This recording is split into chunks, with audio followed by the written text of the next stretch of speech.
Playoffs is the biggest stage for you to show like what you're capable of. Every single moment is super high pressure. Every single thing you do matters.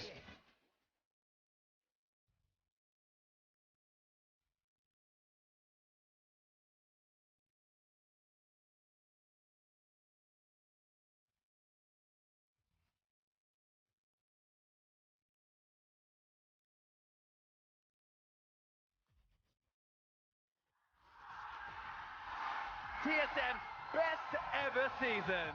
First split in the North American LCS, and they make it to playoffs. Team Liquid topple a giant to take the series. CLG feels like the faith's starting to pick up. Cloud9 locking in that third seed for the playoffs. That's the game, that's the match, that's playoffs secured for Immortals. People think that TSM and Immortals are probably the top teams, but I do actually think that we can beat those two teams. We're by far the underdogs. This is like our last opportunity to actually show like how good we can be. We have like more to prove as a team. I think it's like more in line for us this split. From last split, we got third place. It can prove that Immortals is gonna do well. I want a three-peat, and I know we can do it. Most people either step up or they don't. After coming really close to taking first last split, with this roster, we don't really have any excuses. Yeah, I'ma be a champion. Yeah, I'ma take it to the top. Yeah, it's time to rise, so let's go. Being 6, it doesn't really matter. I want to win. We don't do well, and we don't make Toronto.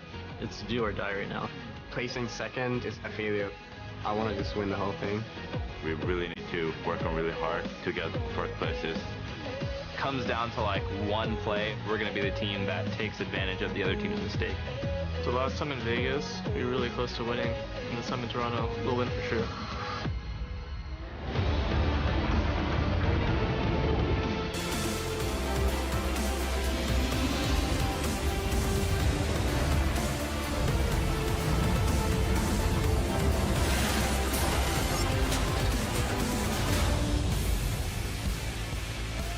Welcome, ladies and gentlemen, to the 2016 North American LCS playoffs. Today, 2 of our top 6 teams embark on the next step in their journey towards the Summer Split Championship, and fans have packed the Battle Arena to see our teams duke it out in our first quarterfinal matchup. EnVyUs arrived ahead of his team a little bit earlier today, ready to go for today's matches. There on the opposite side of the rift is Team EnVy, Laud, and Hakuho in their first playoff performance alongside Seraph, who's the focus of our alt stream today. Thank you, everyone, for watching with us this afternoon. I'm James Dash Patterson, joined once again to break down all the action by Mark Zimmerman and Alberto Crumsargifo. Gentlemen, you've been with me all season long, but here we are into the postseason. How excited are you to watch the top-tier talent in NA go up against each other? I'm super pumped because this is like crunch time. This is when everything you've been working for all season finally pays off. You get to see how you stack up against the best people in the league. No more, messing around with new picks. You really have to perform on today. I don't know about you guys, but it's been 2 weeks, and I've been dying to see some league action, covering it all split long.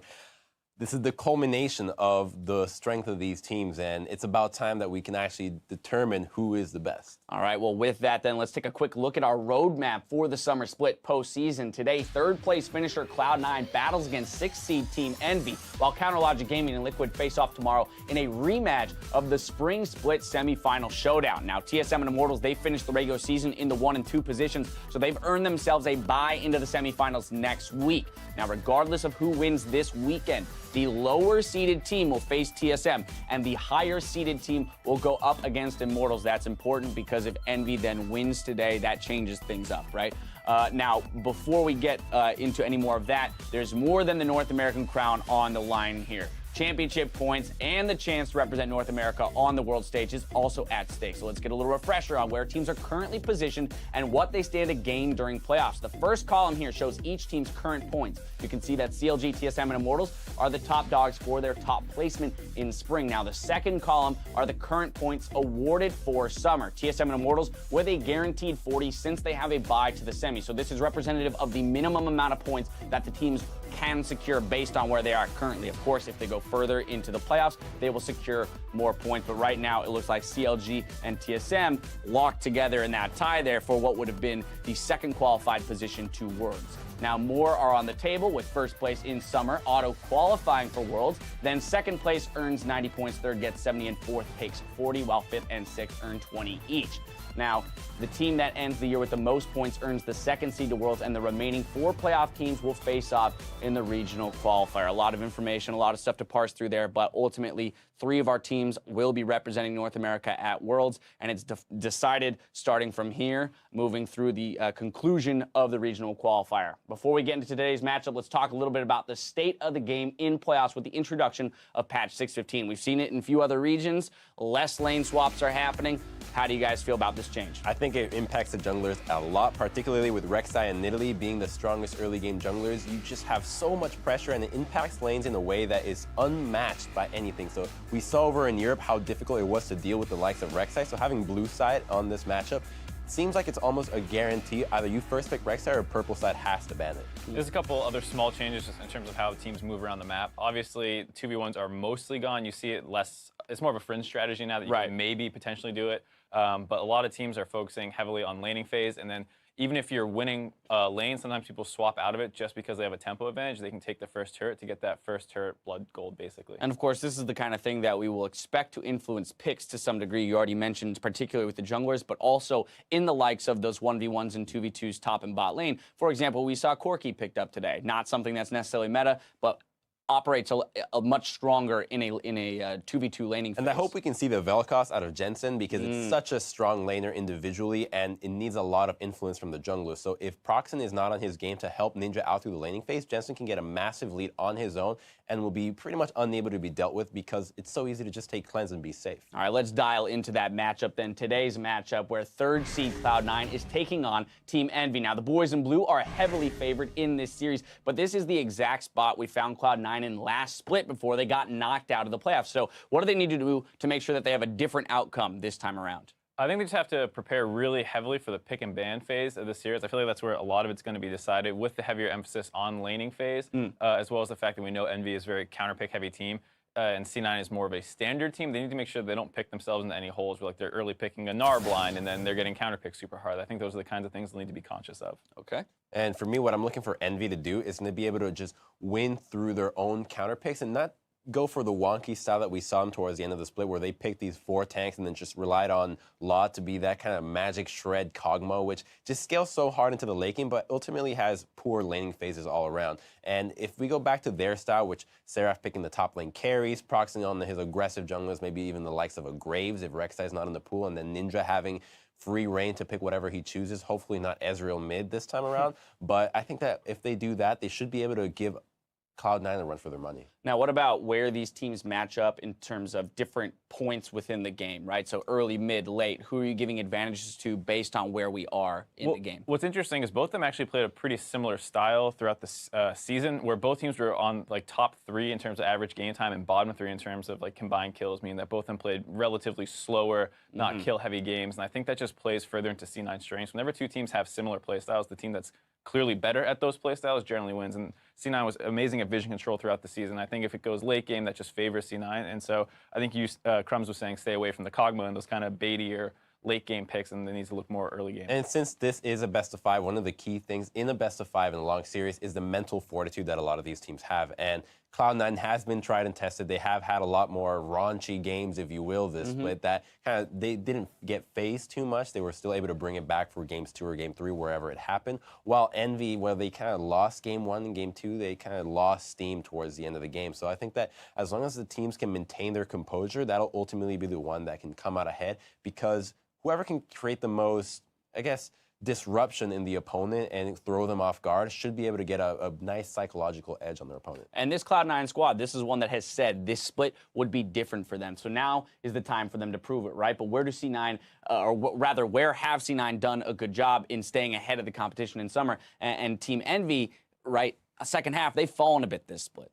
Right, and I think Crumbs was mentioning before that there has been this kind of communication barrier in the team, where there's a heavy emphasis on Korean speaking on the top side of the map and English speaking bot side, and just players having to think not just about what they're saying, but how they're saying it. Is like, is this coming across correctly? It's an extra step. Right, it's just this extra difficult thing that you have to deal with, and that's something that was plaguing EnVy throughout the season.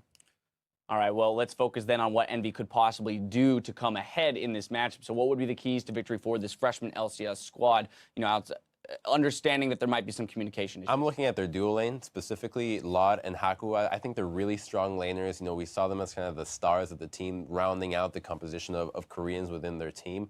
And Lod has been such a star player throughout the split. Obviously, he's not the best AD carry. There's quite a bit of competition there, but he's solid. He brings a lot of damage to his team, and he's such a young talent and a leader that I think that if he can get rolling, it's a lot easier to be comfortable in the position of a shot caller when you're ahead. Right. And we have seen Cloud9's dual lane kind of struggle in the laning phase every once in a while. So if the dual lane from EnVy can exploit that, come out ahead, maybe with a little bit of help from Proxen, make sure that they can snowball and translate that into that first tower gold, which is absolutely massive, I think that they'll be able to take over a nice lead and snowball the game. I think another person to look at is Seraph. He's someone who obviously has some weirder counter picks, and against Impact, who mostly plays the same stuff, he might be able to get an advantage and then transition that to the bot side as well. I think obviously bot side is where the game is kind of won or lost at this point, mostly, but if he can get a snowball-y pick top side that gets ahead of Impact and then starts making TP plays or just draws all the pressure away from the bot lane, he might be able to help snowball the team. Which I think points light to the Ashe pick right now, which Ashe at level 6, you hit 6, you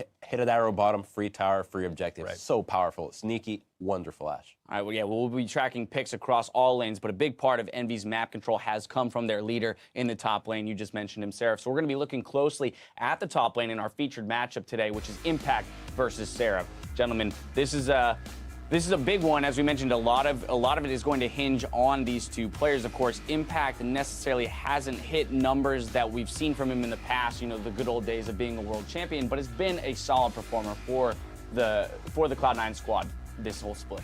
And I think you just need to look at the champs played. You see 3 tanks basically for Impact, and on the flip side, for Seraph, you had a bruiser, a mage, and a tank. So they play very different in terms of the champions that they pick. Well, the meta is kind of already defined, so I think that the player that can find a way to redefine it on the fly and just say, hey, I want to be able to play this into this matchup, because as series develops, the meta within this series is what matters. It's not about what's the actual pick. So if, say, Gnar becomes the biggest priority and the Aurelia counter side can't deal with it, then Gnar is quickly the #1 pick, and people have to try to find a way to trust their team and say, maybe we haven't scrimmed with this, but I have a feeling that I can come out ahead in this matchup without it. One of the most exciting things about Best of 5 series is the adaptation, the development of the in-series meta itself. I've got to put you guys on the spot, as I always do at this time of the season, asking you for your predictions of this series. Mark, let's start with you. I'm going to say 3-1 in favor of Cloud9. I think that having Reaper as the coach helps a ton, because as we were saying, the draft phase and adapting throughout the series is going to be a key part of it. And with EnVy having such a weird draft, having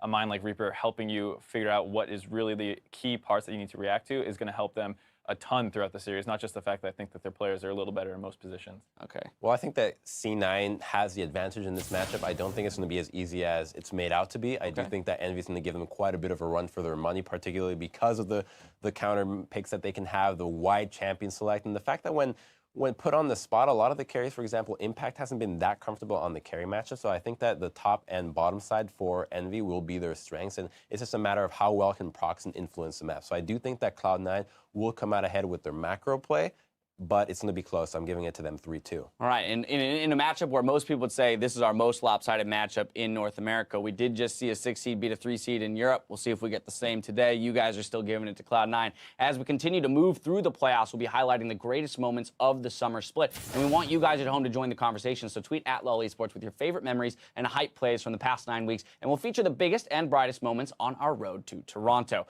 Now, we're about to head over to our casters, but first, a quick reminder that we are broadcasting an alternate stream experience over on NALCS 2 featuring Freak, Dyrus, and Zig. They'll be focusing on the matchup between Impact and Seraph in that top lane. So hop over to that stream if you're interested in a closer look at the top lane. Now, though, it's time for the main event. So the North American quarterfinals starts right now.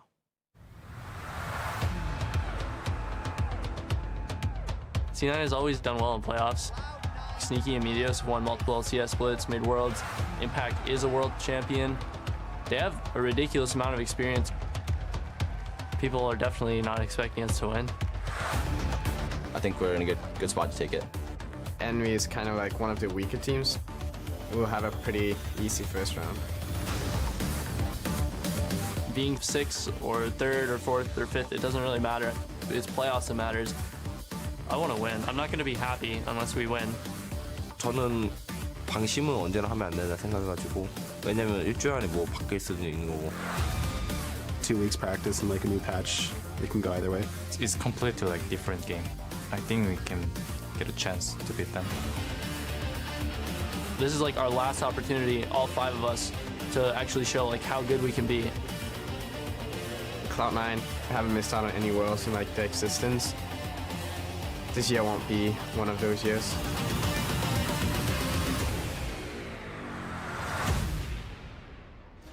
Welcome once again to the NALCS quarterfinals, League fans. I'm Irving DeBisson III, and helping me deliver all the action and hype today is Joshua Jat-Leesman and Aiden Zyrene Moon. Gentlemen, it's a pleasure to be on the TriCast with you, and we have quite a match today. Yeah, I'm excited for these finals. I mean, obviously, a little bit of trash talk coming up from Jensen, but like they said, anything can happen in the playoffs, and Cloud9 knows this, coming into the last playoffs as the 3 seed and not making it to semifinals. All right, well, we're going to get right into the starting lineups on this. First up, it will be Cloud9. That means it is Impact coming out of the top lane. Meteos roaming around in the jungle. Jensen holding it down in mid, and your bot lane for C9 is Sneaky at 80 carry with Smoothie at support and Coach Reaper. Yeah, and on the other side, it's going to be Team EnVy coming in as the 6th seed. We got Seraph in the top lane, Proxen in the jungle, Ninja gonna have a tough matchup against Jensen in the mid lane, Lot at the 80 carry, and Hakuo the support with their Coach Miracle. And I'm just so excited to see these drafts here from these coaches because both of these teams actually have a lot of those pocket picks, right? We were talking about the Vel'Koz on the desk, and then Ninja has this kind of a weird champion pool that's all over the place, and you don't know what Seraph's going to play as well, and what they've been practicing, because we haven't seen these teams for 2 weeks. Yeah, and so much of it is, do they have the right champion versus how many champions do they play? Because if you look at the top lane champion pool, we have Seraph playing more than double the top laners that Impact has played. Like, that is actually insane. However, you look at the success rate, it's not necessarily there. Plus, new patch, new lanes, a lot to take into account. Well, we heard Dash say that Cloud9 was in a very similar position where they had to bring it all, put it all, and leave it on the Rift. We heard Lod saying in that intro that they would be quite disappointed. Hopefully that mentality doesn't strike them too much if they fall behind a game, because they need every bit of positivity here going up against Cloud9. They are right that they are the underdog here. Yeah, absolutely, and they can't underestimate them because EnVy, even though, you know, Cloud9 did lose against the 6th seed last split, there is that question, though, because EnVy have almost taken down teams like Immortals. We have seen EnVy when they were on their game near the beginning of the split, and some people are like, oh, strength of schedule, but they were actually playing rather well against some of the top teams. They could get back in that form, and that's the question. What have these 2 weeks of practice gotten them? So far, it's gotten a lot of focus on the mid lane for bans, and a little bit of the top lane focus with Shen and Gangplank, but a first pick priority, Tahm Kench for Cloud9. I was going to say that there were not many surprises so far in the draft phase because the bans all seemed like some of the highest priority champions on this patch, save for the Cassiopeia, which has been something Jensen has had a lot of success on. Right. But then that first pick, Tahm Kench, it's the 3rd most picked top support on this patch, rather. But really not something you see first picked off. Yeah, especially in North America. It's been very popular in Korea. It's been like hanging around for a bit, but that is really surprising that they unclogged the frog here. And that's like, are they going to play some type of hyper carry for Sneaky? What are they going to do with this pick? Because it enables so many things in your draft later on. It'd be interesting because they usually have Sneaky off in a side lane now. Does that change with 6:15 and how C9 approaches the game too? Yeah, well, as far as the approach on the game, one of the other reasons that the support Tahm Kench has been seeing play is because of its global pressure. The reduced channel time on the ultimate from Tahm Kench really allows you to make a lot of ganks. But aside from that, the rest of C9's draft does look a lot like power picks. Yeah, this looks really good coming through here. I like that the fact that the Sivir was picked up for EnVy and the Ashe comes through, range advantage in that 2-on-2 lane, which we are seeing more and more of, and pick potential as well for Cloud9, which is how they started getting back into the split in the middle, where they were like, all right, let's play these Bard, Ashe compositions, let's make some picks, and see if that works out for them. Well, yes, the diverse champion pool is coming in pretty strong for EnVy right here. The fact is, with game one of possible 5 is he can go mid lane or top lane. Just in Europe, in the previous series, we saw Kennen picked into the Gnar as something that can work because the burst with the Proto Belt can be so immense. That could very easily be a Seraph champion. He has more unique top lane picks than anyone else in the North American LCS. Absolutely. This is something I've been seeing you playing a lot with. Oh yeah, I've been playing a ton of Kennen top. Kennen is actually very powerful. The teamfight presence, the changes to the ultimate. Kennen was actually disabled for the last 2 patches, and it was catching on at the time. and then it got disabled. So we hadn't seen it in pro play. Now it has some wave clear with the proto belt like you were talking about. So one of the weaknesses of the champion was covered up, and now it's just this immense team fighter, which is something that EnVy will love. And oh my god. Well, we'll see how they put that cannon on the attack, but C9 strikes back as well. The Rek'Sai pickup fell all the way down to a 4th pick for C9, but the Syndra as well locked in for Jensen. And this is why you can put a lot of your historical split pick ban prep and kind of throw it out the window right here, because looking at these team compositions, we played 44 games for Cloud9 and 42 games for EnVy, and not once did Cloud9 pick Tahm Kench, not once did they pick Syndra, and not once did EnVy pick Kennen. 3 unique champion picks already in the first game of the playoffs. Yeah, and even when you look at the bans that were coming through, Vladimir and Lissandra, most banned champions against EnVy, neither of them are banned right now against them, and it's not like something picked up first round. So priority is definitely changed on this patch. We'll see what they end up doing here, because that could be mid, could be top Kennen. I think they just pick a power pick mid here and try to counter that Syndra. I think specifically because the Syndra's there, they're not going to put the Kennen into it, but the Lissandra does make a lot of sense. As you mentioned, it was banned 48% of the time against them during the regular season. They can pick it right now, and they can flex it wherever they want. Either of these champions can go to either solo lane, and they have until 20 seconds to make their final swap. I think they hold it like this, and then they swap it. There they go. Swap it back again. Do it one more time. Back and forth, but still, I think that the Lissandra is definitely the better matchup here. Yeah, Lissandra so has great wave clear and matches the Syndra. And I think these champion selects also set us up for a lot of team fights, Riv, because there's a huge amount of initiation on both sides. Like, there are crowd control or initiation aiding abilities on every single player. So that could not even be team fights. That could just be picks and fights all over the map. Yeah, and I love the Cloud9. They have a little bit of a pick composition with the Syndra and the Ashe, and they have ways to actually get people out of position with the Tahm Kench ultimate.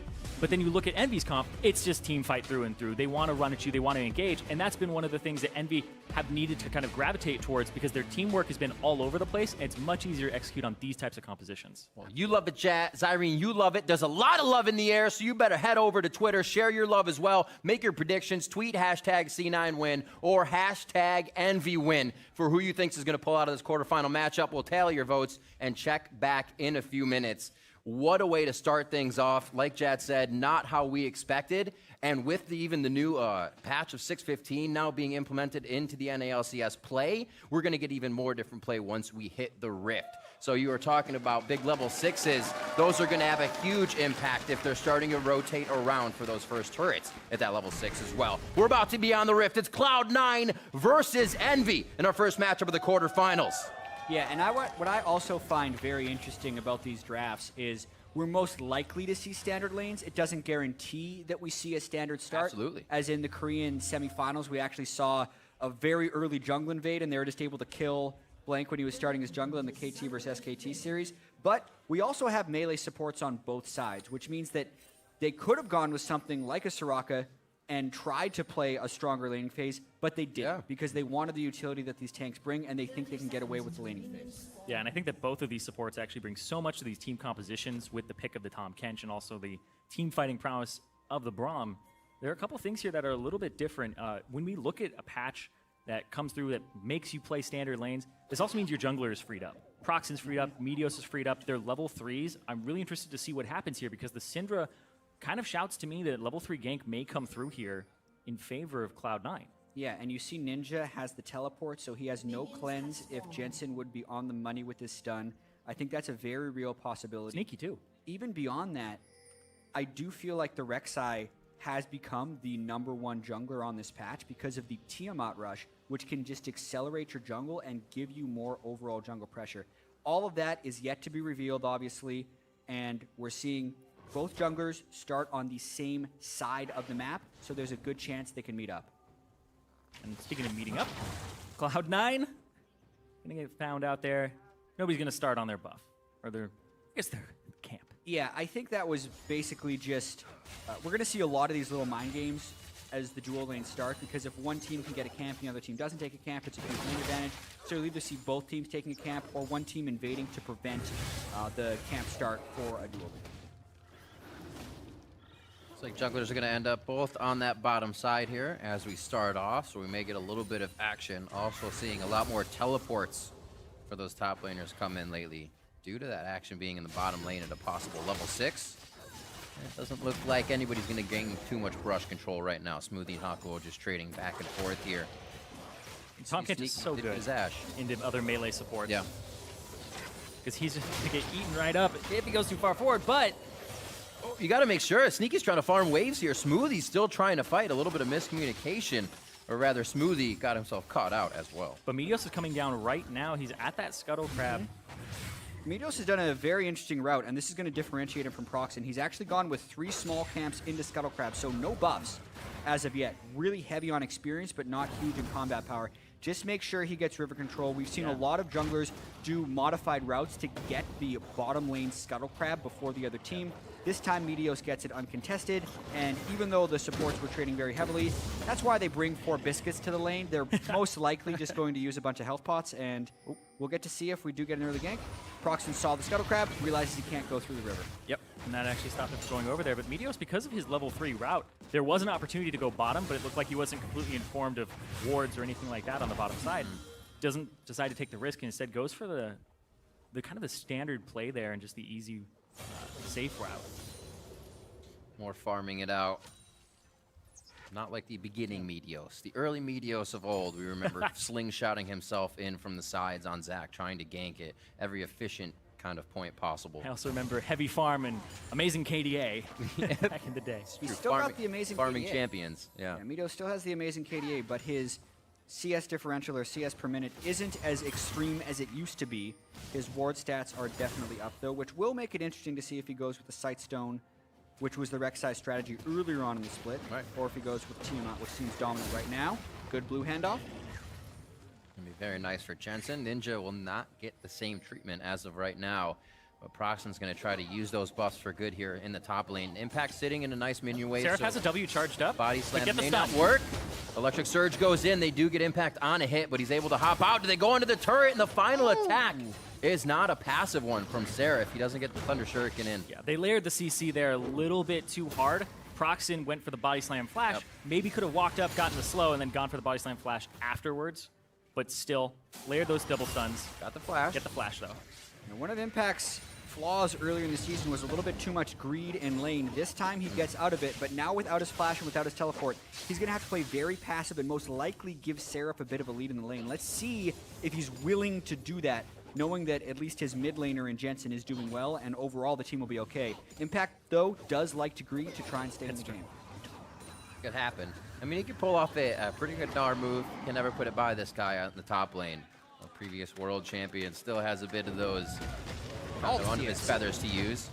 So he had to use a teleport to get back. Seraph decides to trek it out with Kennen. You actually get a little bit of a leeway here with the Lightning Rush to continue running back.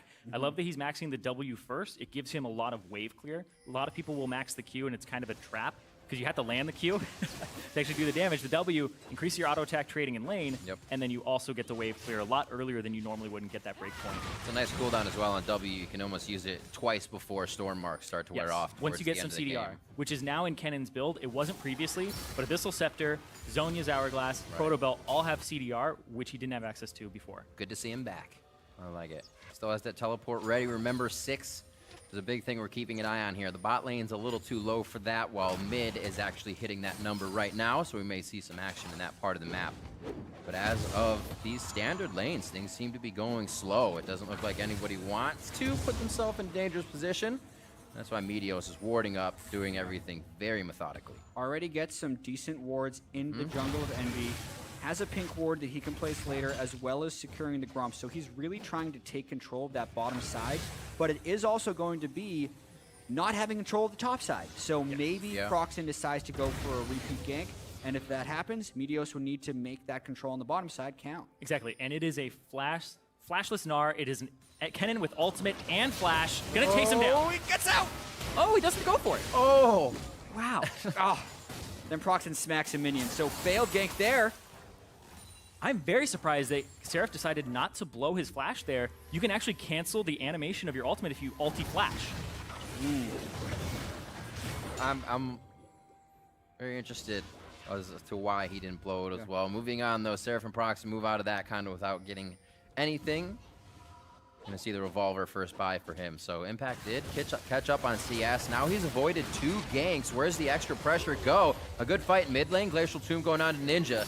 He heals himself back up a bit, and Smoothie's gonna chomp him up to safety. Whoops. I was gonna say whoops. Yeah. But they're safe. They're good to go. They get that teleport too, and that was one of the advantages that EnVy had. They had teleport and flash advantage top lane.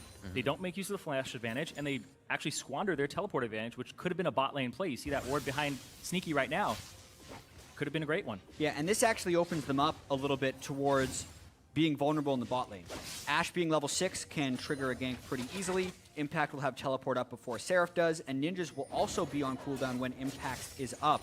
Not to mention that Jensen is usually being able to push in Ninja, so if there is a place that we're going to see First Blood, the most likely thing would be bottom lane on either Laud or Hakuho. It looks like it. The wards are getting placed in 2 pings, one in front of and behind blue, right where the mid banana brush is. It looks like it says, let's get a turret, maybe a kill, and dragon after that. It's 8 minutes in. It looks like EnVyUs is starting to put a little pressure mid here to see if they can catch Ninja off guard. Yeah, Cinder Hulk start for him. Looks like he's going to rush the whole thing with the Bomby Cinder. No Tiamat start. May go for the Sightstone. They're both boring. I don't like it. Build. I like the Tiamat build. I think it's superior. You farm so quickly, especially with all the counter jungling he's trying to do. But he has a little bit of extra health, and can they steal the blue? Nice. Oh! Well done. Well done. Woo! Smites it right before Jensen throws it over. Great communication there, and great actually getting that buff to Jensen. Yeah. Gone are the days that EnVyUs is not willing to give over a blue buff. Now he's smiting it to secure it for his mid laner. Yeah. Things change. It's like Froggen said when I asked him the question, when you plateau, how do you get better? And he's like, sometimes you got to give things up to get better for Streaming other people. changed. Also, he's on Rek'Sai, so I feel like that helps a little bit too. When he You got a good point. You got a good point. Yeah. Coming up on 10 minutes here, not really much of a lead for Cloud9. EnVy, I think the standard lane is kind of helping them here to not really put themselves in any bad spots, allow them like kind of just textbook strategics to happen here in the first few minutes of the game. It's when Cloud9, I think, and we even saw in Europe and other regions, when they do start to decide to swap maybe after a 78-minute mark, where you can start to throw the game off. I feel like both actually want to stay in standard lanes, though. Right. I feel like the bottom lane feels like they have pick potential. I think EnVy also feel like if they can catch the Ashe out, then they have a good chance too. But speaking of catching, Proxen. Nice cleanse. One after the other. Quick scatter is going to save Jensen there as the arrow comes flying. Oh, but bottom lane. by. Friendly arrow. Yeah, there's a Rek'Sai in the top lane, so that's not where it's happening. Basically, it looked like EnVy was trying to get aggressive when the arrow got shot through the mid lane, but that's why Jensen brings cleanse, and that's why he has Magic Resist already to try and lower the threat of such ganks. I'm seeing actually really reserved play here from Proxen. Body Slam Flash at the start was a little over-aggressive, and now this. Got a level on EnVyUs, but still has to run. Small things like this could easily sway the game in a direction that you want. Now that's EnVyUs having knowledge, he can kind of dip set wherever he wants to on the map. Make something happen, especially with that Void Rush up. He may just choose to keep farming. They're going to actually give Jensen the blue and keep that strength in mid lane still. Perma blue buff for Jensen. Yeah. He is just trying to get All supercharged up against Ninja's Lysandra. He does have a minor CS advantage, but it's not a giant CS advantage that you might hope that Jensen will be able to pull off against Ninja.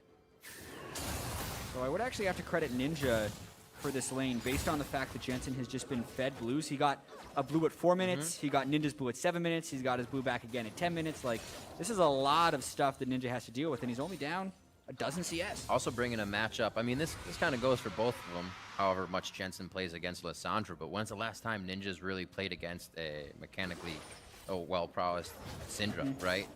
Jensen's going to be able to throw that damage in there, kind of get a few tricks of the trade in that he's learned over the past week of practicing that. Yeah, it's always different, too, when you play against somebody who's playing it solo queue versus playing it competitive. Yep. They're always going to play sometimes a little bit more reserved than you think, and they're going to just wait for those perfect opportunities instead of jump at every one of them. Yeah. Proto Belt finished up for Seraph. And I also like that Ninja's going for the Abyssal Scepter to help out the Kennen in the top lane. That's true. They're going to synergize once these fights get together. They have Laud to get everybody into that fight as well. That's going to be great for Kennen's or Seraph's speed once he actually has to initiate. Yeah, if we look at these teams, because of the two big AoE ultimates that EnVy has and the Sivir, they might have better team fighting. C9's going to have to be able to find the picks. This could be one. Bounces him back. There's the W. Follow-up. EnVyUs should go down here, but he's able to flash out. Jensen providing enough cover for the team. Seraph very close to being able to flash Maelstrom into this fight, but he decides not to. Yeah, they end up getting the flash from Meteos, and they get the teleport from Impact. So once again, Envy now have Summoner Spell advantage in that top lane. And still Body Slam flash available to them. Our first blood probability predictor is now changed. Yeah. There's 2 teleports on the board for Envy and a flash on Gragas. So really, wherever they would want a double teleport. Now it's just one. What? Ninja wants the CS. CS teleport right there. I feel like it wasn't going to miss much either because Jensen's just hanging back too. Yeah. Well, at the same time, Jensen hadn't recalled, so now he's got to stick around. He's actually probably going, why did he TP? That's so weird. Seems like a play you would only do if you had some pressure around you. Yeah, if Envy could get a ward in the bottom lane that isn't swept out, that's one nice thing that the supports are already on Sweeper because they know the potential for teleports coming in. But either Lysandra or a Kennen teleporting in behind Ashe and Tom Kent would probably be a kill. Both supports, I believe, are out of wards right now. So even with that recall that's coming through, I don't think Hakuho even has one to throw down. It is pretty interesting looking at how Seraph and Ninja both will work against the Kench. Pretty much freeze him in place, and it doesn't matter if he eats up Sneaky. He kind of loses out in that situation anyways. Mountain Drake, I should say, still hasn't really been anybody's plate just yet. They want Jensen. And it might just happen. There's the hit, back and forth. Jensen cannot even move from that crowd control. Yeah, had cleanse, had flash, but still, it's too fast to actually react to that. And they knew that Seraph had actually roamed because of that ward in the Tri-Brush top. So Jensen, even at his turret, still got dove. Wasn't expecting that. Yeah, a lot of that credit goes to Proxen, but then also the fact that Seraph had been able to get enough pressure in the top lane to make the roam mid lane. Like, that's not really a kill you can expect Jensen to avoid unless he was actually just foregoing all CS at his turret. Yeah. The biggest thing is the Gragas snuck in. They were pinging him, actually. They said, I think he's here, but Meteos couldn't make it in time to defend the gank, and Jensen is gone before Meteos can react. Now you know when Ninja teleported. No, I'm just kidding. It all makes sense. It's all coming together. It's like watching Memento the second time. Full circle. Or So fourth time. the Dragon does go over to Cloud9 after Envy back to spend their spoils of war on Jensen's first blood. So Cloud9 come out okay on that. Jensen's still going to be all right in the mid lane, and now warding up a little bit more. Yeah, I mean, a big fear will be Seraph and whether or not he can snowball now. His Proto Belt's complete, he's got a lot of magic penetration. There's a little bit of magic resist on Impact Gnar, but the potential teleport plays and the Kennen team fighting is scary for a relatively low mobility damage-dealing core that C9 has with Sneaky and Jensen. Having to deal with Lysandra, Sivir, and Kennen is going to be tough, especially since we're 15 minutes in, and C9 hasn't generated any picks. Yeah, and I feel like this is one of Envy's biggest strengths is backline disruption from their top laner and their mid laner. They've always played that dive style, and they've always wanted to get there, but look at this. This is actually really big. It's a hugely underrated amount of gold. Watch this. They give all the local gold to 60. 650 gold? Seraph got 400 for first blood. The first turret gold, not to mention the local gold that the other turret already gives. Right. It's over 1,000 gold for the team, but 650 individually for Sneaky. That's actually huge. Yeah. Basically picks up another kill in what he would have previously on actually taking down a turret, which was 400 gold before. He had 1,000. Now he's got 680 after that and a few farms, so he's going to be completing his items quite quickly when he goes back. Cloud9 likes to sit on a bit of gold, though. They play that safe enough, so it's a situation they can play around. Bot lane will, however, get that money spent. We'll see what they come to the table with. Impact has started that Frozen Mallet in the top lane, so Seraph can't get too far ahead. He's hoping to slow that snowball down. Ooh, Proxy's actually trying to sneak to the top side, get some vision of Meteos, give some cover to Seraph. They know where the power has to arrow down focused. the mid. Yep. That is everyone's feeling when that arrow happens. Except for Ninja. He's Not pretty Ninja. happy. It's like, it's a different type of side. Very tough one to try. Also with blue buff, Jensen probably take down Ninja in that situation if he wouldn't just kind of glacial tomb him and walk out of it because he still have the cleanse. So whether he's killed, he's pushed out of lane, even if he does not die. So you can see C9 trying to do little things. Even if he's not dead, we still get lane control. We can push up. Their wards have died out on the side of Envy, so they're a little bit hesitant now just to farm the lanes. Yeah, Proxy actually just safe. walks through mid and gives himself up there. I'm trying to see what he gets out of it because giving away your position as a jungler leaves your lanes open to pressure. Woo! Yeah. Once Gnar gets a Frozen Mallet, he becomes a whole different beast in lane. Gets you substantially more hyper procs and increases your Tom accuracy. Here we go, TK. Abyssal Voyage, one more hit. Oh, he throws Sneaky out for the boop shot, and he boops him. You get so little time to actually react to the Tahm Kench ultimate. I believe it's like 0.5 seconds of actual warning to your opponent before you start coming through. And Ninja's is not expecting it, blows his flash as well. And that was opened up because C9 was killing the turret in the bottom side, and actually they're getting a bit more pressure. The Frozen Mallet for Impact. Oh, he didn't pull aggro. What? Seraph was trying to avoid getting dove. He was hoping to ult as Impact was auto-attacking him, but Impact was able to hold off, and it's the discipline that burns the Cannon ultimate. That also diminishes EnVy's team fighting potential. Proxen, though, wants a game. That also seemed like a very nervous way. You don't rush like that before you ultimate. You're missing a mark. And it's a free man. Seraph kind of misplaying that one. Proxen, however, they're going to make up for this here. Impact, he's actually going goal side to EnVy's base. He may be able to make it for quite a bit here. Because they're going to get mid. He is going to be able to jump over wall at some point if he finds Hakuo or just runs it out. You're right, Zyrene, as well. Mid is going to go down, and Impact is giving himself up. So Cloud9, oh, he's still going because of Mega Gnar. It is a field day for C9 in the mid lane now, and #Worth is written all over that. That's it. He gets the death, but all 5 people on EnVy spend 20 seconds chasing through. Not worth the mid lane turret whatsoever. Cue the music. That's the top lane dream when you're getting camped. Stall him out. Perfect play there from Impact to actually burn his flash really early on to avoid the barrel back. And just, honestly, very beautifully done. Yeah, and on top of it, Seraph didn't even get an assist. Like, his lane opponent didn't gain anything from this aside from being able to clear the wave. You see the start of it, they teleport in, they throw Gragason. He hops over Seraph and then slows him with the Frozen Mallet, so he's gone. Proxen actually has to flash. Smart flash to not get hit by the slow. It's all about avoiding anything that can tag you for diminished movement speed. And then also, because he's landing a few skill shots on the backside and taking a bit of damage, his Gnar bar goes up, so the final kill, he transforms, gains the bonus health, meaning they have to spend extra time to finish him off after that. And guess what? The mid turret pays the price. I wondered when the split was going to be. We had standard lanes for a while. Who was really going to attempt the first thing? And they kind of looked before they leaped on that, and EnVy leaped a little too far.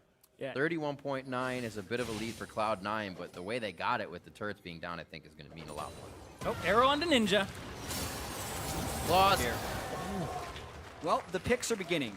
The arrow actually landed, but even if it didn't, the Tahm Kench coming in after they fire the arrow, pretty awesome combo actually, and this could actually be the inner turret in the mid lane going down as well. When Tahm Kench was meta before, we did not see a lot of Abyssal Voyages come through, and ever since the change, now people have actually been utilizing that ultimate. The complaint before was he's so powerful even without using it. Well, now he's using it, and you're seeing the power of this Tahm Kench when he's actually a global support that assists people. So you're saying more complaints? Yeah. No, I'm just saying, like, he's nerfed in other ways. Don't worry, he doesn't get health back from his gray health. Well, he's definitely still something you got to look at in picks and bans now. I'm sure he'll be recognized coming into Game 2 here, the first of the quarterfinals. You know, right now, Cloud9 is ready to do with the outer, or do away with the outer horn of turrets, and the third one will go down as Impact tries to get this wave reset. Yeah, and a lot of Cloud9's success is tied to their ability to pressure the map right here. Since EnVy is the double teleport team with 2 awesome teamfight mage ultimates, EnVy wants to control the game and have the right pacing. But C9 is consistently getting picks and forcing ultimates and flashes out of EnVy when EnVy doesn't want to use them, which is preventing EnVy from finding a cohesive team fight. As long as C9 keep up the pressure, they're in good shape. They may actually give up the Cloud Drake just because that's when EnVy was actually grouped with all their ultimates available. They may pick it up here, but Impact is getting damage on the top side. And now Seraph had to go mid to actually defend it because they could just rotate from mid to top and get another turret here. Kind of had to tag him out.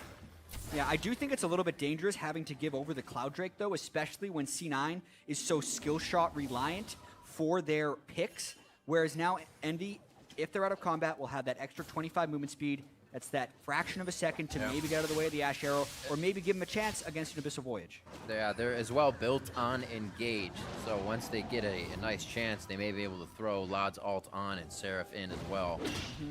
A lot of options, but like we said, when you use all those ults, when you're chasing down somebody just to get one, there's no value out of it because the next fight, you are sitting on a lot of cooldowns. Seeing the items come in now. Impact finishing up a Banshee's Veil so he can be even more of a nuisance. That was CS down by at least 10 at one point in the lane, and the way that Cloud9's been able to play around the map has just pulled Seraph out of lane, and Impact has a clear lead now. And the global pressure from Seraph with the teleport, both top laners actually haven't gotten too much out of their usage. Yeah. And a lot of that is just because they're not set up properly, and the communication is not actually seeming on point, especially for Envy here, because they've had a lot of opportunities that they haven't jumped at, and it's been a problem for them the entire split. Yeah, and I also feel like C9 is playing a fairly slow style, which they've been good at throughout most of the split. That's one of the underestimated things about C9. They have some of the lowest death totals in the LCS and one of the best kill-to-death ratios, and you can see their vision control style is trying to prevent Envy from getting picks. 2 Ruby Sight Stones completed 22 minutes in the game is very rare, especially since so many of the Rek'Sais haven't gone Tiamat. EnVyUs not actually trying to outform Proxen, but he is trying to outpressure him and control the map, and it's all about getting picks for Cloud9 and avoiding initiations from Envy. But Seraph's trying from the side. There we go, blank from Seraph. Seraph. Slicing Maelstrom, he flashes in on 3. A 4th is going to enter. Jensen gets out on the side, and he may be able to deliver damage back. EnVyUs is trying to get to Lod, but he's been pinned against the wall. The belt comes out, and they're trying to dash away. They finally are able to take down Sneaky and Smoothie, and they can turn and focus on the rest of the members of Cloud9. Envy had all those cooldowns back up they were waiting for, and they made it count that time. Caster Curse. They had no control when they tried to push up. They get initiated on. Envy actually did what we talked about, though. They found a way to group up as 5 without having a pressure pocket somewhere else on the map, and they did an initiation with all of their ultimates. Still there. Perfect actual position there for Seraph because he had access to both of the carries, both Jensen and Sneaky. The return damage was not present. They were able to pick up Sneaky very quickly, and then Jensen had to kind of run for the hills after this because it's just such a great position there. They were not expecting that, and they were funneled into this choke point with a Kennen. It's an absolute nightmare. Yeah, they not really sure why they were pushed up in that specific point since they'd already killed both inner turrets. Right. But you can see the actual fight. Envy is basically just all grouped up since they were able to kill the carries right at the start. Nothing to really get them away from being grouped up. Like, C9 doesn't have very many AoE threats. Like we said, they're all about trying to get a few kills really before fights start. It seemed just like a lapse in judgment. They had, like you said, 2 Ruby Sight Stones and no shoulder wards when they were even approaching a lane with no turrets in it. So it's kind of like, we have a lead, so let's kind of hang around in mid. Like, you gotta activate on that lead. Unfortunately, they were acted upon by Envy. And if Cloud9 are looking for team fights, then it's not necessarily the right choice against this Envy composition. You have to pick before the fights, like Jat was saying, where you want to have it be a numbers advantage in your favor because you already just took somebody off the map. It doesn't really matter which carry it is either. Like, everybody, you really just want to kill one person on Envy and then start the fight off. Here we go, back into the jungle. They have Get that blue impact. Oh, he even uses the ultimate for it. That's how much they're trying to deny Ninja all game long. No blue buffs for this guy. He's gotten about 1 or 2. Change his name to Blueless. Should be a name for this one. You alter your name per game because that's got to be hard, especially when he's expected to clear just as well as Seraph is in the top lane when he can get to it. It's making it hard for Envy to even control some of these lanes. Impact now to the bottom, so somebody's going to have to be there to respect that as well. And they are just running Envy thin here with a smaller amount of numbers, really. Yeah, they have to make sure they're keeping spread out. Impact has gone for a lot of early magic resist in his build, which makes the kill threat from Seraph or Ninja almost non-existent when he's in a side lane. So as long as Impact is here, Envy can't pull off those initiations. Looks like they're going to try to trade that turret, though. Well, they're going to get that top turret here, and Cloud9 are not in a position to really capitalize on this and get their turret of their own. So you don't want the inhib turret, but they'd have to push really fast. Yeah, and they're all in plain sight, too. The reaction from Envy would have to be incredibly slow. It seemed like a mixed decision. There were pings on the turret. EnVyUs was going back and forth. And now Cloud9 almost in that same position we saw them in mid, but Envy is not able to get a gank on this one as they just took down a turret. C9 now just going to go ahead and exit as they move around. This was really, I guess, for Impact to have that pressure top lane. Didn't get much out of floating around in the mid. Definitely not, and they can't even get full control of the Baron area because the Scuttle Crab had already been completed by Envy. So I do have to credit Envy for kind of sticking around in this game and only having 4 deaths against what is such a lethal pick composition from C9. Because the team fighting down the stretch will obviously be interesting. There's a lot of magic resist that C9 can stack on their front line, which will make it difficult for Envy to deal damage. Yeah. It is also good for Laud that he has 2 of the kills, since that's going to be the thing that can push them over the top in the team fight. So even if C9's tanks can stack magic resist, there's not much you can do to deal with a full item Sivir. Exactly, and the Sivir crits would just come through and do so much damage, but you can see Seraph is already trying to itemize against the stacking magic resistance. He's going for that Void Staff next, and Sneaky knows what he's up against. He gets an early Hexdrinker on Ashe, third item here for himself, and everybody's pretty much prioritizing that now, getting some early magic resistance. Smoothie going for that Aegis as well. And he's just trying to keep Sneaky alive. If you can keep Sneaky and Jensen alive in these fights, you can win them. But you have to survive the initial burst. C9 wants Baron. Baron actually doesn't have very good... C9 doesn't have great Baron damage. So they were threatening the Baron, and Envy actually pulls off Mountain Drake before even C9 started Baron. It's actually a really good call here. They get that mid-turret because Cloud9, that threat on the Baron was really a bluff. They had Impact trying to stop the Dragon, and Envy call it. I think they saw the damage isn't there as well. You're working with a Syndra. Not much is going to come out of her in the mid lane, or a Tahm Kench. So see what they can continue to do as they pressure back and forth here. Envy looking to pick a fight. C9 might try and initiate. Like, their split push game hasn't been giving them very many advantages. The gold lead is actually getting smaller and smaller for C9. And even though Envy have the team fight force, like, C9, they're looking a little bit impatient, and they're going to probably try and force something. Looks like it might be the Drake here. Seraph backs, has teleport, would have the home guard. There's some wards on the bottom side to set him up. He's looking for a backline. That was an unbreakable arrow, so a lot of the damage was blocked. Ninja's in a bad spot, but he can save himself. Half Zanya's out of that one with the ultimate. Meteos in the back line, but no pressure, so Cloud9 now has to yo-yo forward. And both teams looking at each other. 5v5 back off with a few members limping away. Yeah, Smoothie hijacks Sneaky and gets him out of there. And then Ninja came in, and he didn't have a target that he really wanted to use his ultimate on, and that didn't set up Seraph because he wasn't able to use the Frozen Tomb. Pretty impressive fight for Cloud9. If they're going to fight, they have to go more like that, where Jensen and Sneaky can stay far away from Ninja and Seraph. Seraph didn't even use his flash because he was never actually even in flash range, which is going to be tough against Lissandra and Kennen, who both have home guard teleports with proto belts. Very hard to stay safe. Especially if you can't get the wards cleared. You see two full sweepers on the side of C9 trying to do that, as well as Meteos taking that Raptor buff at every point in time. It's coming down to a lot of vision now, especially with arrows on the side of C9 and Seraph with the potential to do engagements like we saw before. Envy's had a few walk-up engagements in this game, and that could really be the way to get back into it with a Sivir Kennen composition. Ninja to lane clear priority now. It looks like Seraph will try to do the same in the top lane if it ever comes back his way. Yeah. See if Cloud9 can make anything of this here. This is where they seem to kind of waffle a bit before they choose what to do. Yeah, Cloud9, though, they don't really have a great Baron composition, but they have two Mountain Drakes now. They did get that definitely second gives one. them a big boost now in actually threatening to take the Baron if Envy are in a mispositioned side, and they can bait the Baron a little bit, but baiting a teamfight composition can be risky, but it is great for a pick comp. You can get some kills out of it if you're C9. It's actually pretty interesting with Envy having the Cloud Drake and C9 having the Mountain Drakes, because both of these things will create push-pull threat around objectives. Envy will be able to respond to Baron or turret pushes faster, but C9 will be able to take those things faster as well. So in a sense, they're helping to cancel each other out in power. I also found it interesting, we talked about it a little bit ago, but the choice of magic resistance, kind of not selfish, but Banshee's Veils on the side of Cloud9. Well, you're looking at Jensen is against 2 lockets now that the money has been into for Envy. So we're really putting a lot in that area in their items. Shields may help, though, save you from Jensen's ultimate. Ooh, it is something that could pop Envy off this map very fast, as still toe-to-toe. Oh, they hit Seraph. It's going to be Seraph that gets hit. Cannot even Zanya's to keep himself alive, and it looks like Impact right in the middle of the fight. Hakuo throws his Glacial Fissure backwards, but the team's able to get past it. Smoothie's low, Meteos slow, Lot on the back with ricochets as Ninja tries to lock the entire team down with his ultimate, but Proxen trying to keep Impact off of Lot, pushing forward. Ninja Zanya's in the face of just about 1,000 combined HP, and he can't clear it out. That's gonna be Proxen going down, and Jensen walk Envy out of the fight.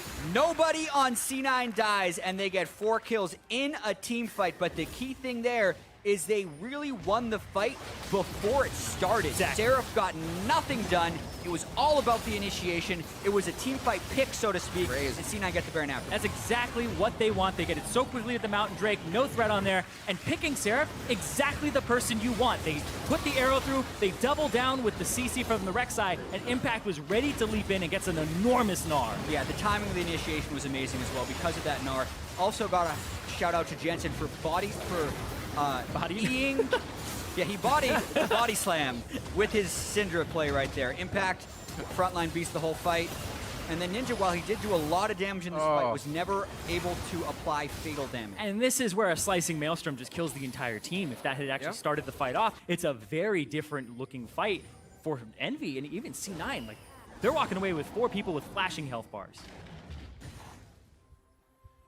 The hope is that you can kind of explode as Envy were trying to and dodge that arrow. If that arrow had missed, that's Envy's fight, right? That's Kennen right in the middle. Yeah, Sneaky took that opportunity because Seraph had put himself between the dead turret and the wall, so he has no escape route there. Yeah, and a fight for Envy could still happen, right? That's like true. They still have flashes, or they will have both flashes available for both of their AP initiators, both proto belts available, and Jensen is actually without flash, so there's even a little bit less mobility on the side of C9. This push from C9 is going to be very dangerous. They should be very trepid as they approach. Yeah, they can still actually counter in the fights a little bit here. Smoothie has that exhaust. If he can get on Seraph before Azonia's, and he can actually catch Sneaky and put him in his mouth, then there's some great ways here that Cloud9 can turn him around, and with a gold advantage and the Baron in their favor, it's not completely catastrophic if the fight starts now, and especially with the Locket finally picked up. Ninja looking for that engage from the side. Looks like Sneaky's going to be on push mid duty. Top lane should be there in a little bit. They have a second tier turret if they want to work on that, and it looks like they may do a cross map switch here to make sure it's all safe so they can take that last outer turret. Yeah, and also notice the... Oh, here comes an arrow. They hit Proxen. He gets scattered. He's going to get taken down. There's too much CC after that pick. Walking into the jungle just to try to get wards is not an option right now for Envy, and Cloud9 is taking control here as they go from coast to coast. Yeah, that's actually really critical because that lowers Envy's initiation potential. Plus, they still have Baron minions on the other side, so they're going to be able to get 1, maybe 2 if they decide to get aggressive. Oh, Mountain Drake. Yeah, still some decent wave clear as well, though. With the Sivir and having the Lissandra for Envy, they do have some opportunities to clear these out, but they have to put themselves at risk pretty heavily. Will Envy be willing to fight 4v5? I think that's the only way they stop him here. I think you're almost forced to fight. They throw the on the hunt on. It's not even going to deter Cloud9. They said, great shout, sounded nice. We're still going to take your turret. EnVyUs on Lot. He gets crushed. It's going to be the hits from Sneaky. Seraph to the backline. It's what he's been trying to do all game. He gets it, but there's almost no follow-up for the team. Instantly taken down by Jensen as he comes out of the Zanyas. And Envy does save the inhibitor, but they lose that turret. Yeah, it's a 2 for 2. They took the 4v5 fight, and Seraph finally found a way to get to that backline, using everything to get to Sneaky and picking him up. Even with an exhaust on him, he still picks him up, and that actually relieves a lot of pressure for Envy. And they were just waiting for Impact. They're waiting for Impact because he has that Mega Gnar, and then it actually goes off. He can't follow the initiation up, and EnVyUs dives in, but then Seraph goes in, and Jensen's the one who gets picked by Smoothie to actually survive. Yeah, so Smoothie can only save 1 if they both get caught in the Kennen ult. Who's your favorite?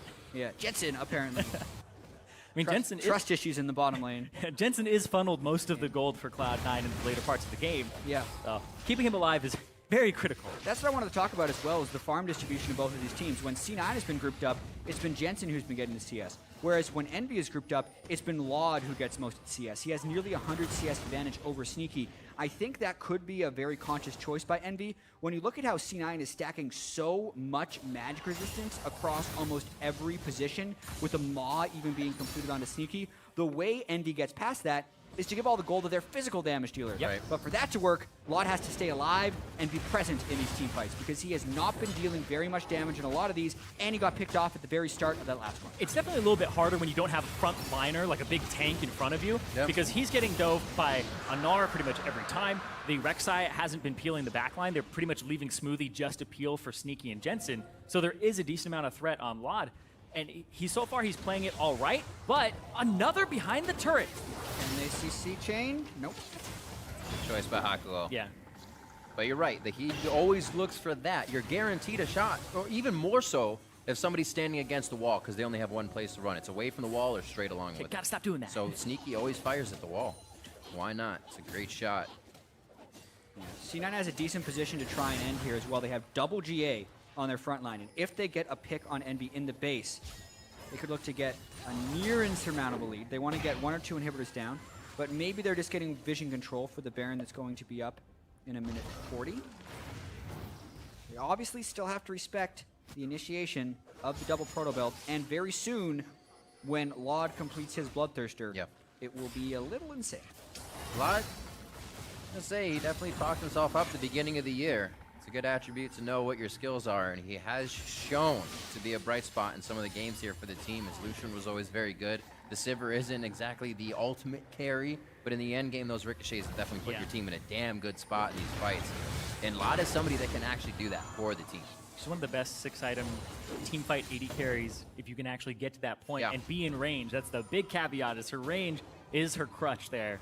It's going to be tough. He's going up against Guardian Angels now, as well as Sneaky has that almost in. Smoothie, he's the one he chooses next time if Sneaky gets that priority to be saved. And right now, he's got a little help from Smoothie there. But Laud, like you guys said, has his work cut out for him. Haku was usually ulting and running to try and peel, where Seraph's in, Proxen's in the fight, Ninja's in. So like you said, this bot lane has to be very close in communication, because it seems like the other three kind of do their own thing. Yeah, I actually like Smoothie building the QSS right here. It guarantees that he will be able to devour a teammate, even if he's getting locked in by CC. Would be one thing that could keep Jensen a little bit safer, or Sneaky a little bit safer. Jensen also hitting 6 items already, so very high priority to keep alive. Yeah, he also got himself the Rylai's Crystal Scepter to have a little bit more HP in the bank, make sure that he can actually survive the Kennen ultimate. A little bit easier without too much assistance, but the QSS is actually something we've been seeing more and more on Tahm Kench's. It's been very popular. I mean, it used to be people would buy the Merc Treads to get out of the CC earlier, and it's just like, oh, I can get out of it instantly. Let's do that. Does take up a support item slot, so your build gets slowed down quite a bit, but you're a support. Your build's going to be slow pretty much anyway. Yep. He's all right with it. But speaking of getting out of CC, the Mikhail's Crucible for Hakuo will save Seraph from an Ash Arrow if it comes through. They got to be on point in that initiation. Those two usually aren't near each other with what we've seen EnVy initiating, so it definitely changes the style of initiation as well, that they have to be closer and more grouped up. Cloud9 just showing full control, and they have been for the past 5-6 minutes in this game. They were even able to take that second Cloud Drake 3 for themselves now, as we're going to be seeing that Elder Dragon be our next spawn. Looking to work off that top, pushing in. It looks like mid, or rather bottom, is going to be pushing out for them, so they look to work mid and top here. Looks like Baron as well with those 2 Mountain Drakes. Mountain Drake. They have vision though. TP from Seraph. Or it's actually Ninja. It's a fight.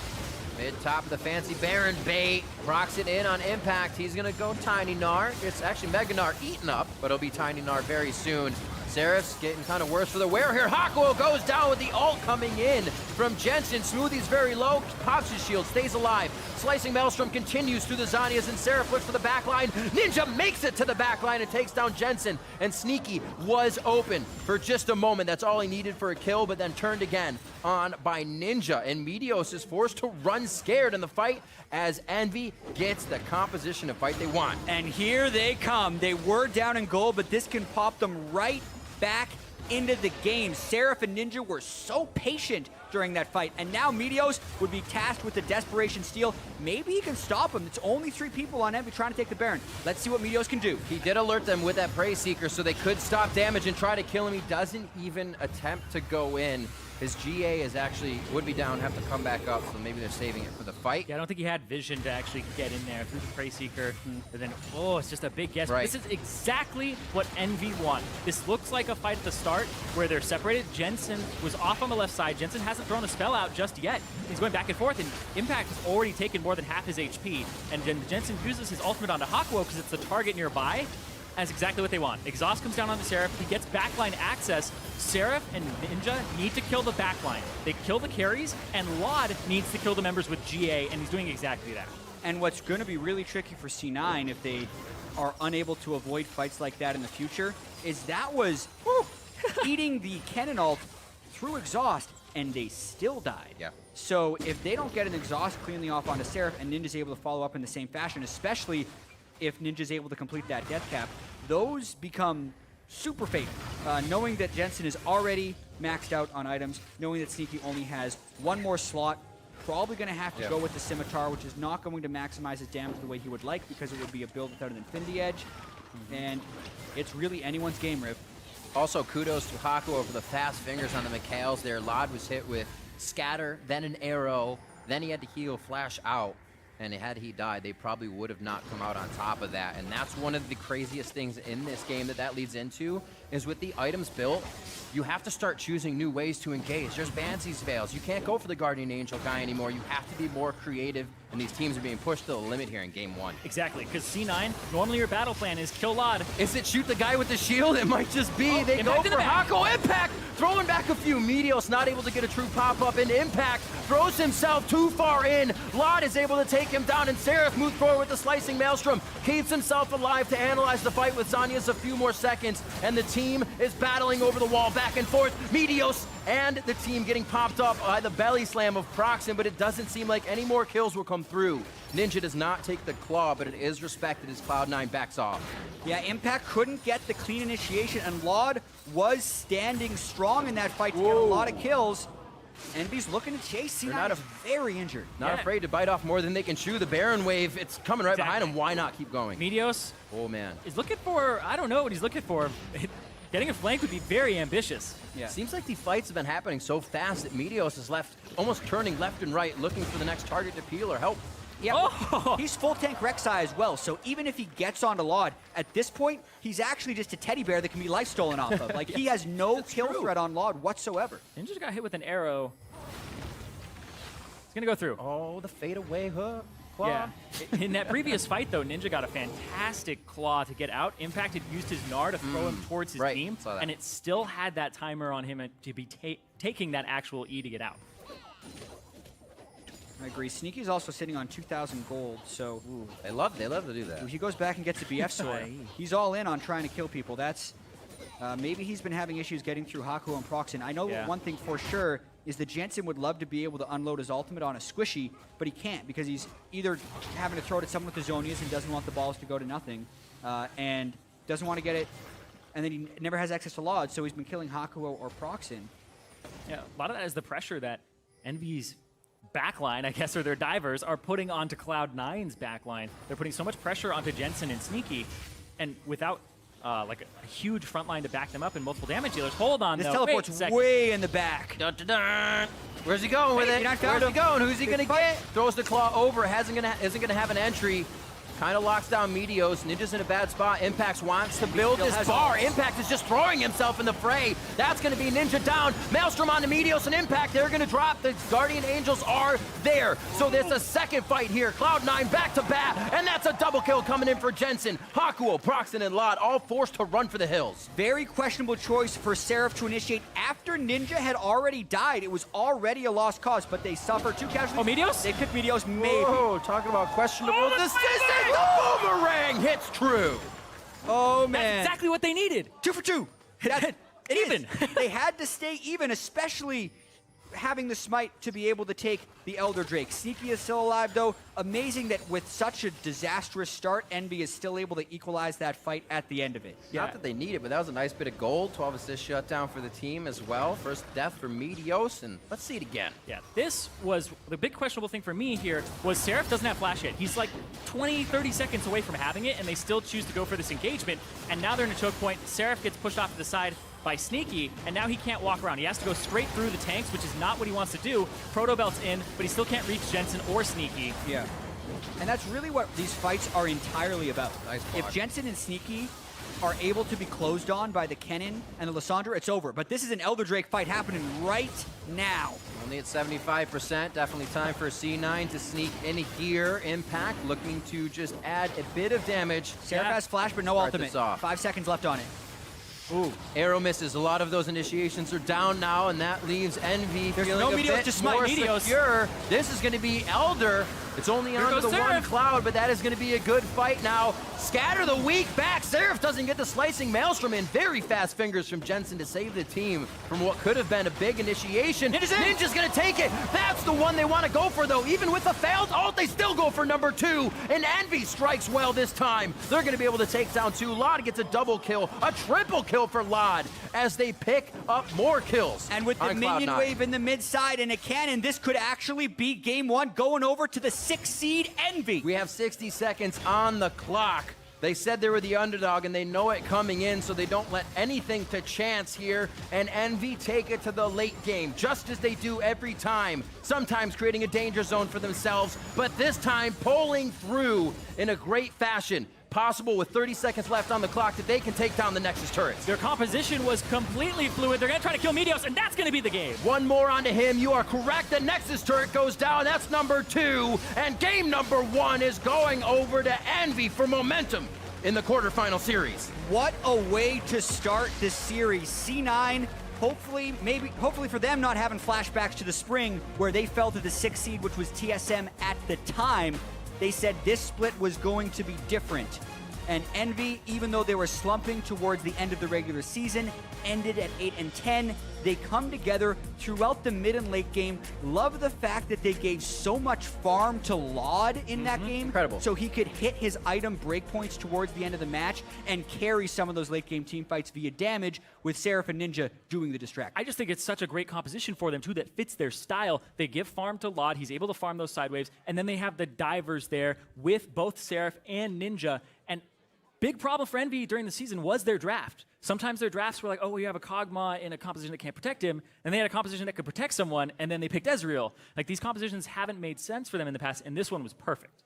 I think the players were right coming here. Seraph said it, a few others said it, that it's a completely different game that they're entering in here to come into the quarterfinals. A lot of things have changed. People have practiced different things, and we saw an abundance of that here in game 1. Yeah, we saw 3 champions in this game that neither of these teams had picked during the regular season. The Tahm Kench, the Syndra, and the Kennen. And I actually think all of them were successful in their own right. It's just that C9, when they're able to pick people off, were never able to completely finish the game. They caught a few too many fights negatively, and Envy was able to outscale at the very end of it, but an incredibly close game, and I can't wait for the rest of the series. I'm excited to get back into game 2. So with that game 1 complete, let's check in with the analysts for a deeper dive on that Team Envy victory. Thank you very much, gentlemen. Envy coming away with the first victory, but this was an exciting way to start our best of 5 here between our 3rd and 6th seed. We were saying that for most people, they're looking at this as a pretty lopsided matchup, but Envy coming out in game 1 and saying, we're going to put up a fight. We're not going to go down, at least without trying. But I want to hit Champ Select first, because we had talked about at the beginning of the day how much of this series might be decided based on the mini meta of the series itself and the way that these teams adapt and draft within that meta. What are your thoughts here in game 1? Well, what's interesting is I think that these teams play pretty different in terms of their champ pool. So I don't know if it'll evolve into this like we're both going after the same kind of picks, especially based off how game 1 went. I think Envy had the clear idea that they had a couple counter picks in their solo lanes, and Proxen tried to pressure those. The Kennen pick was one I was initially hesitant for, because against Gnar, it's not like a smash your lane kind of counter pick. It has pressure, and you win the lane, but it's not like destroy. And Proxen went up there a couple times and used a lot of resources, but they didn't actually get anything out of it. Right. So I thought that wasn't going to be a good counter pick, but obviously by the end of the game, we saw that Seraphon Kennen's actually pretty good. We saw the usefulness of the AoE CC. Well, to me, one of the things that stands out is before in the regular split, we saw Envy playing a more of a 5-man composition, lots of tanks, lots of frontline CC and damage, and now we see a very similar composition, but with a little bit more emphasis onto the laning phase. And while we might think, oh, they just had all the counter picks to the lane, I mean, just looking at it, the Kennen didn't really do that well in the laning phase. Lissandra is awful into Syndra. Oh my God, if it's a counter and so it's a counter pick, this is it. Right. And then picking Braum into Tahm Kench, again, not a good matchup for winning the lane flat out. Sivir, of course, a massive late game carry. So I was thinking maybe it's more of a just wombo combo composition and just try to deal with it, because they do have a lot of tendencies to build a more full AP composition. But this time around, at least they stacked a lot of crowd control and gave all the farm to the right member, Laud. So the fact that he was so fed and Sneaky took a more of a getting destroyed early and no farm from his team, right, his itemization was unable to deal damage. Which is interesting because we do see the Tom Kench pulled out here in North America. It's been rather meta in many other regions, and we've seen it in that both in the support and top roles, but in particular used to protect those main carries. And in this situation, we saw the Ashe not getting the farm to necessarily put out the damage in those late game fights and having to be forced into a weird itemization based on the team composition he's up against. I think that just plays out to the way that Envy was playing. You have double teleports, and while I thought that their use of TPs was extremely lackluster, not using it on TP advantages and whatnot, they were allocating farm properly. You can play a 1-3-1. You have two relatively safe champions in Kennen and Lissandra in the side lanes. You put Sivir in the mid lane. Pressure there, lots of farm. Now, now let's take a look at some fights here. We had mentioned the fact that Envy being a little bit more pressure-oriented out of the jungle, both out-farming Meteos on the side of Proxim, but also out-pressuring in terms of ganks, right? We saw a couple ganks go up into the top lane, not necessarily get anything out of it. It's not until 13 minutes that we finally got that first blood in the mid lane when they transitioned the pressure. The game, though, didn't break open until about the 30-minute mark. We saw a very, very static game, very reminiscent of most best-of-5 game ones where the teams are really, sussing each other out. But this was the big fight that broke it open in favor of Cloud9. Right, so the insta give to Kennen, you think it's a pretty free fight, and Envy actually has a chance to kite out here. We see them drop this ult and get a lot of good damage, but Law's gonna walk into melee range of impact here and just get chunked out super hard. I think if Envy played this fight a lot slower, they might have been okay. We see Jensen burn his ult on Hakuho, and then from there, they're just too low at this point to really fight. Ninja gets another good chunk of damage out, but Lod can't follow up. If he was healthier there for that part of the follow-up, maybe they can turn this fight a little bit, but they really should have been in retreat mode once the Kennen got I'm popped. so glad you brought that up. Jensen blew his ult on Hakuho. For some reason, this happened so many times. Now, Syndra, her biggest strength is being able to just pop squishies instantly. She can just one-shot them with ultimate, nice and easy, and her weakness is killing tanks. So every time that you use your ultimate on a tank, it is not playing to the strength of the champion, and every time that happened, they lost fights. Cloud9 on your screens now, maybe being plagued by images of last split's playoffs where they were once again the 3 seed up against the 6 seed, and they were unseated by TSM back in that split. Of course, here, we still got plenty more League of Legends to play. So now the question is adaptation out of, say, Coach Reaper. Before we get to adaptations moving into Game 2, let's look at how the rest of the game played out. Moving into our second replay, 40 minutes into the game. This is a 4-for-2 for Envy around the Baron. There's two bad things here. First, his impact ults everyone away. There's no chance that his carries can follow up, and he doesn't even get good stuns or damage. So he's basically no longer a threat. They kind of go on Lod. He kites it out, and then once again, you see the Jensen ult onto the Braum. It's great that you kill him, but look at Kennen go in. It's all about the Pharrell. And now Lissandra's free to follow up. Right, so there's no more threat, no giant burst threat from Jensen. They're able to go in pretty freely, and they kind of get pinned up against Baron as well. And I think what stands out before this fight, especially with that Gnar ulti, is that they just weren't actually looking at the itemizations. Lot had a QSS, so if you're actually, or is it a QSS or a Crucible, so being able to actually disengage out of the CC is so important when you're playing one of these carries that your main role is to just crowd control the carries. And if you're not paying attention to this, you're going to pay for it. And which also is a reminder of the first blood that happened in mid lane, where Jensen died with Flash, and Cleanse could have easily dodged out of that misusage of the Gragas Slam, where you can just auto and then flash out of it instantly. So maybe a little bit of nerves or hesitation. Very much so. We'll be tracking to see if the mechanics improve throughout the rest of the series. Our final fight came 46.5 minutes in. This is a 4-for-0 in favor of Envy near the Elder Dragon. And this is because Meteos isn't there. It's nice and easy to start this Dragon. And once you have Elder, you really have no chance. It's Sivir. You're going to belt. And, I mean, Seraph AoE, the whole team's AoE, actually, if you really think about it. Gragas AoE, Lissandra AoE, Sivir AoE, the burn is going to apply to everybody. I think they had 2 dragons or something at this point, so it's not huge, but it's substantial, and the fight's pretty easy to run through because they had pretty good access onto it. Right, and C9 made their best efforts to wait out those cooldowns, those key cooldowns in the Lissandra ultimate, and using Lissandra's E in order to keep Kennen out of the fight. But as you mentioned, just the sheer damage increase off of ricochets, for example, on a Sivir, and her ability with her ultimate to close the distance, there was no kiting it all the way back to our base. I think the problem was that Cloud9 fell too much into the game plan of Envy, which is just, we're going to just 5-man brute force, fight you, and beat you every single time, whereas you have the Ashe, you have the Tahm Kench, you have globals, you have a Syndra and Gnar that can split push. So being able to play the game plan, use the arrows, and we saw just how effective the snowball was. Off that first turret, you go middle, bam, 2 turrets right off the bat. Why not keep doing that the entire game?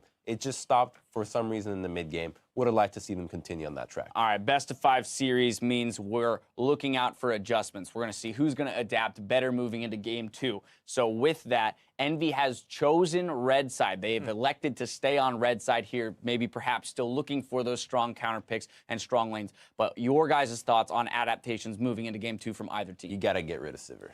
Yeah, I think Sivir's a big one too. What's interesting is I think Syndra is very hard for EnVy to deal with in lane in terms of their champ pool, but it was kind of hard to play Syndra in that game in terms of targets. You don't really want to ult Lissandra. You don't really want to ult Kennen before he pops his Zhonya's. Double Zhonya's. Yeah, there's double Zhonya's as well as the self-ult. Braum is huge. And Braum is a huge blocker on Syndra ult. So I think it was difficult to play the Syndra in the later game, but I think from the lead that they had with it, it shouldn't have shaken out that way. So I'm interested to see how the Syndra pick plays into the future games. Okay, so we're looking for maybe a Sivir ban or takeaway on the side of Cloud9. So either way, they're the ones that have to react and adapt. As they lost and they're staying on the same side, they're going to have to look for a new strategy. Team EnVy has come out to an early lead in the series, but we'll see if Cloud9 can tie it up after game 2. That hits your browsers in just a few minutes, so don't go anywhere.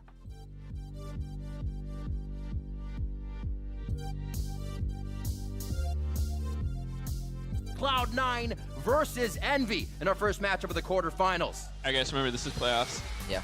We need to win this shit. We are stronger than them mentally.